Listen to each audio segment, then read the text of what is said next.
In, out.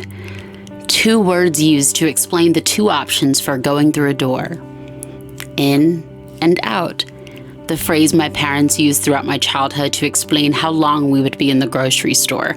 And we were sometimes in there a little longer than in and out. The description used by my surgeon that was to represent the simple explanation of my nasal surgery. A quick outpatient procedure and I should stop having chronic sinus issues. In, out.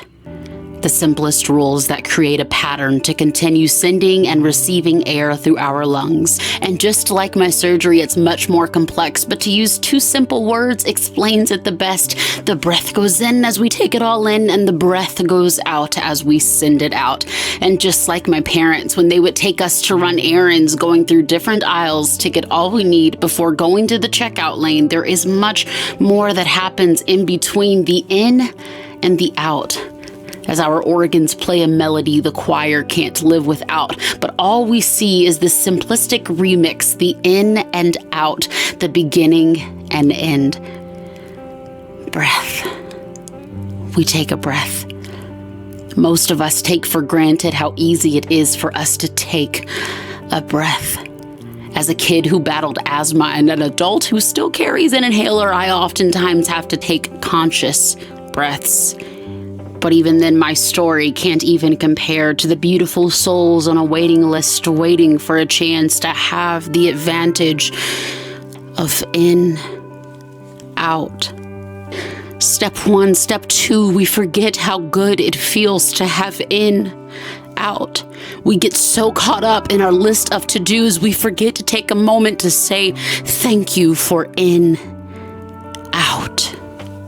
I remind myself to take the steps, the simplest steps, even on the days where it feels like I can't, on the days where work isn't fun anymore, to love what you do and never work a day. But what about the days where I'm working and I love it, but it's still a pain? And on the days where my family is far from perfect, the days where apologies and insecurities are colliding and colluding, and I feel so insecure I start to wonder if it was all worth it. And on the days where the news makes me angry, where change seems unrealistic and middle ground seems like an impossible dream, on the days where my car seems like it won't start, when I try to make breakfast but everything ends up burnt, when I'm an hour from home and my phone is on 1%, when I start to doubt my choice to live on the West Coast and pay this much in rent, on the days when I'm tired of shopping but I still haven't found what I'm looking for. You too have had these moments when you're just hoping for an open door, when my health is failing me, friends aren't around, when my confidence is too quiet, when my fears are too loud, when everything is just as it seems, broken pictures and scattered dreams, and everything I want is confused with what I need, but it doesn't even matter because none of it is coming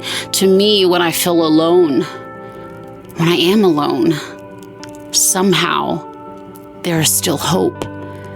Because just like the motions it takes to go through a door, my body is ready to do the only consistent thing that life brings forth. In, out. It tells me that there is still a chance to recover. In, out. It tells me that right now won't last forever. In, out. With each passing breath, there is more promise of the next. In, out. In, out.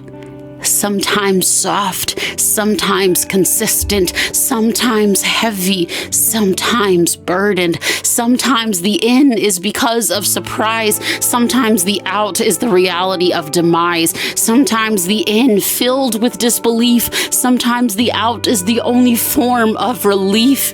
In, out. I will not take it for granted.